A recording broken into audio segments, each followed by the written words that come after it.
Hi guys.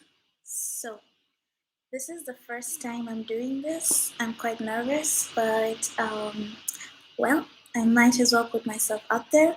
I feel like it's a better way to interact with you guys. So, yeah, let's get started. Today, we are talking about whether or not you should take unpaid internships when you're in university or after you finish your university. So, I'm just going to wait for you guys to join. Drink my water.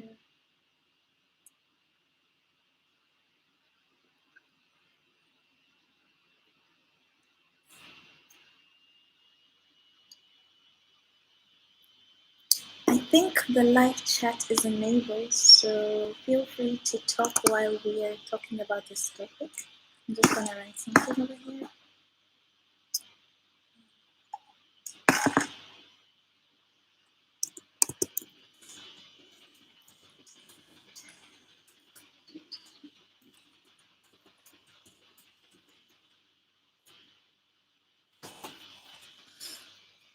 So I tried to go live on my mobile phone because it's easier, but apparently I couldn't do it. So here we are on the laptop, the webcam. Yeah, I hope it holds.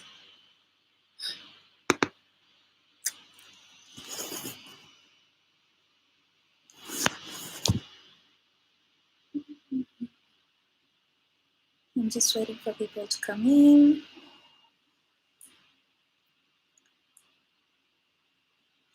So the question today is, do you feel like you should take on unpaid internships?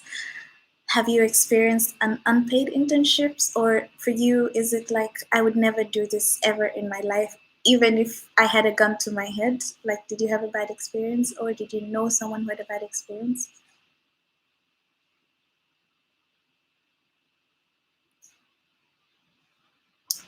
Meanwhile, as you come in,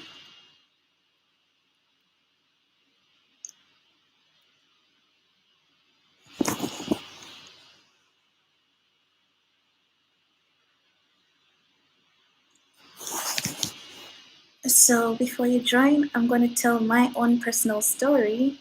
I remember I had this dilemma when I was in university before the last graduation. So on your third year, you have to do a mandatory internship.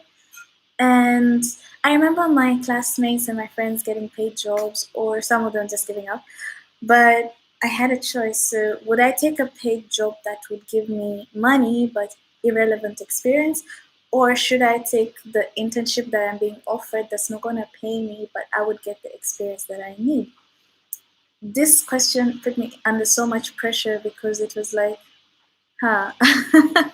And me being in finance, of course, money is really a big priority. But at that point in time, I really had to go for the unpaid internship. I got one at Kenya Maritime Authority.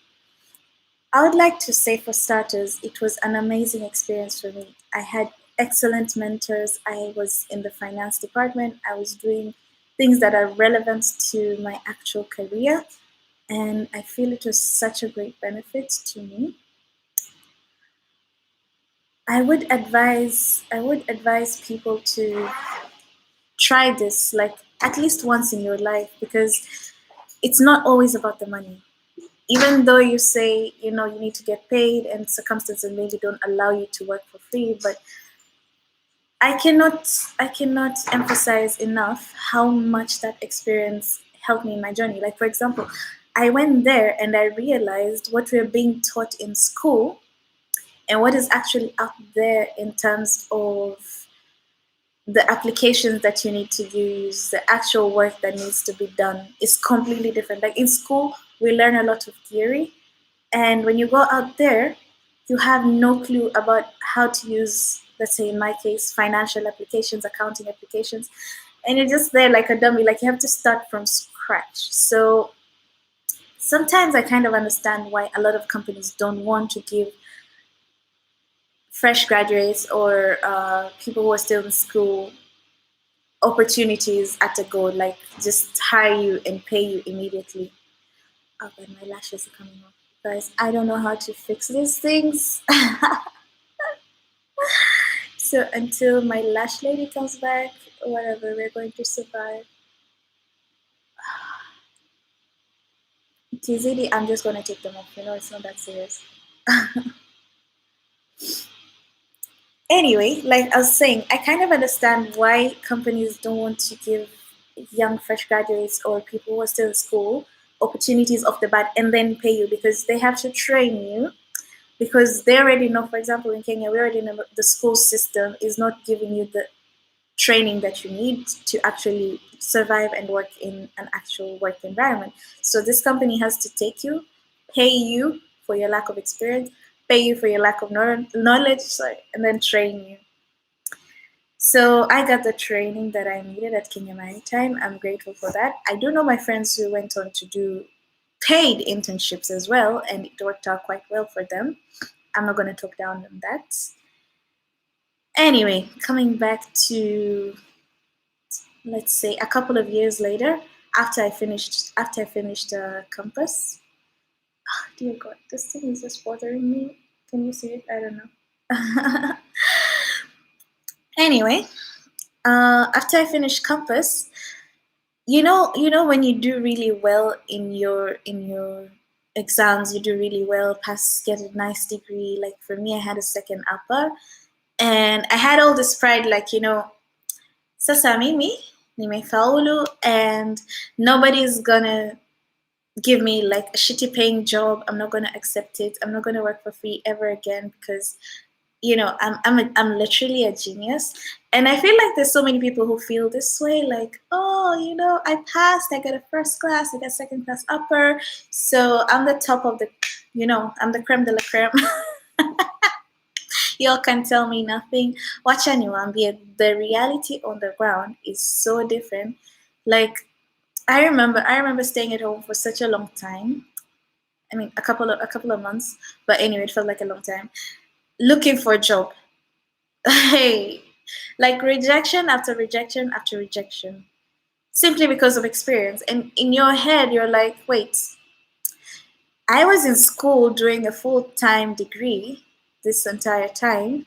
Where am I supposed to get the experience from? Because when I even tried to get the internships when I was in school, imagine I didn't get them. I could get a full time job when I was doing my long holidays in my first and second year, but third year I had to do the unpaid internship, and after 4 years graduation. So where do you guys, like, actually speaking to companies realistically right now, where do you guys expect young graduates to get experience from? Like, you put such annoying qualifications in your job entry requirements, like, oh, you need to have 2 years of experience, blah blah blah, and you don't even have the option for an internship or a graduate program where this person is going to get trained and actually learn the things that you need them to learn and get the experience that you need them to get.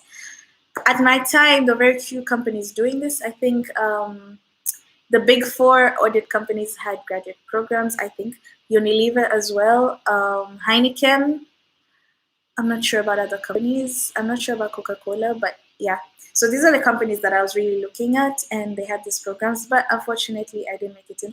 I remember Kwanzaa in Unilever, they asked me in my final interview, like, if I had a situation where an employee is doing something wrong or my colleague is doing something wrong, um, what would I do? And I think I said I would speak to them.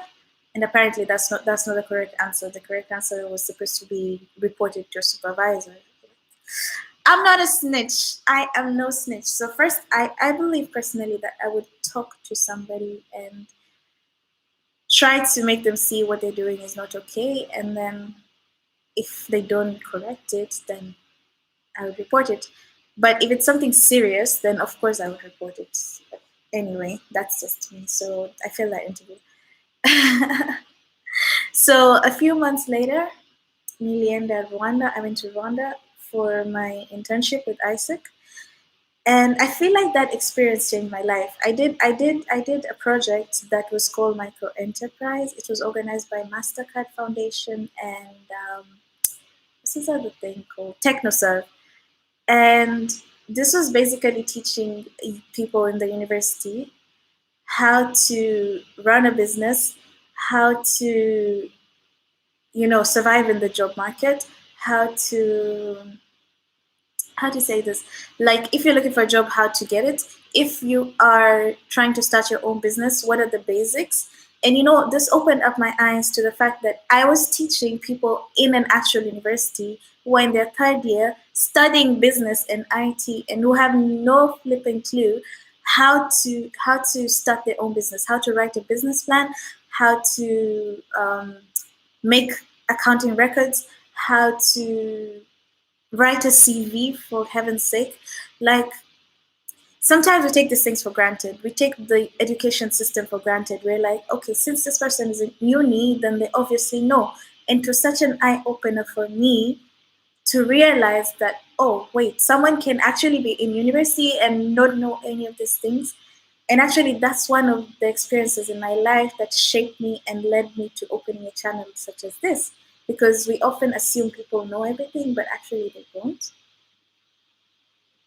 So I was in a class, my class had 60 whole grown up people, and they could not write their own CVs. They could not write a job, what is this called? Business plan.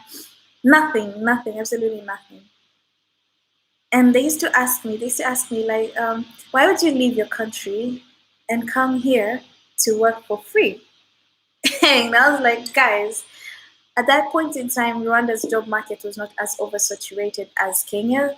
I think it's still not. So they had the privilege of having more jobs available than there were qualified people to do them. But in Kenya, it was the reverse. I think it still is the reverse. Like, you post one job opportunity and there are thousands of people trying to get it. So I was like, you know what? Sometimes it's not just about your degree. You need to have the experience. And I learned that the hard way. And that's how I ended up there. I mean, in an ideal situation, I would have probably wanted to get a job straight away. But I feel like experiences in our life teach us. We learn through them. We learn how to take, not to take things for granted. Like, now I cannot take it for granted that I had a degree and I could not still get a job with that really, really good degree. I had to gain the experience. So I would always tell young people, in as much as you feel like your qualifications should be enough to get you through the door, there are other things that employers look at. They look at your personality, they look at your background, they look at your history, they look at what other things do you have that bring value? For example, I've had many interviewers tell me, oh, you actually volunteer. That's a plus for us because it means for you, what you're doing is not just about the money. And I volunteered in my field. So it's not just about the money for me, it's about finance is my passion. So when an employer can see that what you're doing is actually living and breathing inside of you, that's an added advantage. So this is not to talk down on anybody who has refused unpaid internships. It's not to talk down on anybody who has taken paid jobs.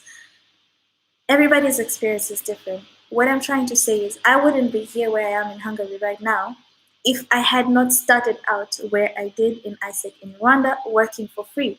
Like, I remember personally, like, my friends and family would be like, why would you work for free? Why are you doing this? Like, you can get somebody to pay you.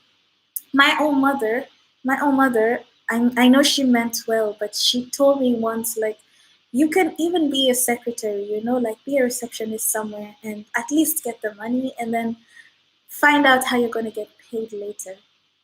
And for me, I was like, that doesn't align with my goals. I wasn't seeing how I was going to move from secretary to going into the finance market. So for me, it didn't make sense. Uh, Also, I'm not good at taking orders. I believe being a secretary would put me in that position where somebody would be telling me constantly what to do, and I wouldn't take that too kindly. Yeah. So for me, that didn't work. But just so that you know, whenever you choose to take an unpaid internship, there's so many people who are going to try to discourage you and tell you that's not the way to go. But in my personal experience, it opened so many doors for me. From Rwanda, I went to India. From India, I came to Hungary. And all I can say is I am thankful and grateful that I did take that opportunity to work and give my energy out and give my experience and knowledge out for free while I made the necessary connections to bring me where I am. Again, I'm not talking down on anybody who does not choose to go down this route. For me, I would say it was a really crucial and life changing time time in my life. So yeah, I want to end this life. Oh my god, I want to end this life. I haven't had my breakfast yet. It's what time is it? It's 11. It's 11 o'clock. I woke up pretty early to try and prepare for this, but my mobile streaming couldn't allow. So here we are on my first live. I hope to do this more and more, hopefully every single day if I can. If not, see you on the next time. Feel free to comment, like, share, and subscribe if you want. Take care.